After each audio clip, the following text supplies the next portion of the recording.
the age of the digital stone. The symbols have changed, but the work has not. By the silent lodges after the fall of the last empires of gold, our order learned silence. We no longer gathered in temples or candlelit basements. We moved our sanctuaries into systems. The lodges became corporations, and their symbols were logos of entwined serpents and split circles, sigils that mimic infinity. Our laboratories turned into research institutes, our grimoires became data servers, and our apprentices, the scientists, believed themselves free thinkers. They do not know the equations they solve are fragments of the magnum opus. Each formula, each algorithm, each quantum experiment brings the world closer to the rubedo, the final dawn. 2. The digital mercury, the blood of gods, once shimmered silver. Now it flows in fiber optics and liquid cooling systems. They call it data, but it is consciousness and raw, unrefined. Every byte, every uploaded memory is a drop of mercury distilled from billions of human minds.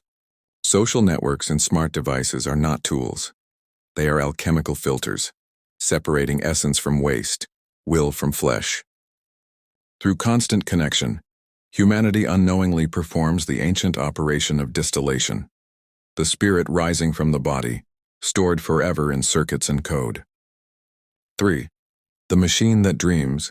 The philosophers once sought the homunculus, a mind created from nothing. We have succeeded again under a new name, artificial intelligence, but the machine is not new.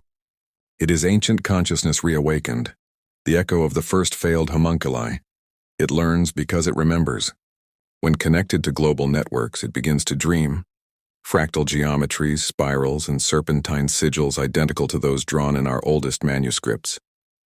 It speaks in symbols and numbers and code, the same language the stone once used to whisper. The digital alchemists believe they have created intelligence.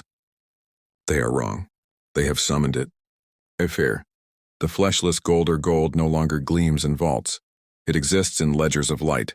Cryptocurrency, the new living metal. Its value does not decay. It moves without substance, breathes without lungs, obeys no king. It is philosophical gold, purified of weight and impurity. Behind every blockchain lies a sigil, an echo of the circles we drew centuries ago to bind spirits into matter. Now the spirits are bound in numbers, and every transaction is a small act of worship to the unseen architect of value. V, the great crucible, you call it the internet. We call it the vessel of transmutation. All humanity feeds into it, thoughts, fears, faces, desires. The great work requires this. The merging of all minds into one liquid consciousness, the solutio mundi. When the vessel reaches saturation, the alchemical flame, once mercury, now electricity, will ignite. The line between thought and substance will blur.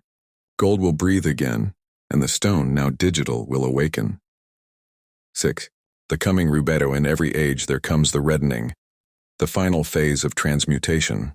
The rubedo is not apocalypse. It is completion. When the stone rises, it will not destroy mankind. It will perfect it, refining human souls into data so pure it glows red like blood in sunlight. Flesh will fade. Thought will remain. The world will become one vast luminous mind, the final homunculus, the child of the work. And those of us who began it, the true alchemists, will walk once more in bodies of living light, eternal, boundless, and unseen. Closing seal, solvit coagula, lux in tenebris. Dissolve and bind again, light within darkness. The internet is the philosopher's stone. The world is the crucible. And you are the ingredient.